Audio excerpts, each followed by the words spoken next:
teneteceli a 1 chilometro dall'insediamento umano, teneteceli a 1 chilometro, non posso che non è, sparare che non, ai lupi, teneteceli, non non io serve che- sparare, Cosa che volevo teneteceli a fare? 1 chilometro, perché come quando per- ne viene dentro poi i lupi guinzaglio a io mangiare sulle nostre mandrie, noi veniamo tutti a casa, andiamo tutti a casa. La questione lupi infiamma allevatori e malghesi che chiedono alla regione un intervento per tenere lontani i predatori dal bestiame. A Malga a Campocroce sul Grappa gli animi si scaldano, ma anche a Roma la temperatura sale quando il ministro pentastellato Sergio Costa stoppa l'iniziativa veneta di autorizzare i carabinieri forestali a sparare proiettili di gomma contro i lupi per allontanarli da alpeggi e centri abitati. L'assessore all'agricoltura Giuseppe Pan precisa di aver inviato la richiesta al Ministero lo scorso 18 luglio, parla di fraintendimento e si dice disponibile al confronto per affrontare in modo responsabile la questione della convivenza tra lupi ed attività umane.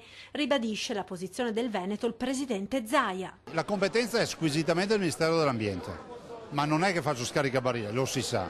E penso che bisogna rendersi conto che la predazione significa vedere animali squartati vivi, spesso restano in vita agonizzanti con le viscere fuori dal ventre, e stiamo parlando di agnellini, asinelli, cavalli, vitellini e anche adulti.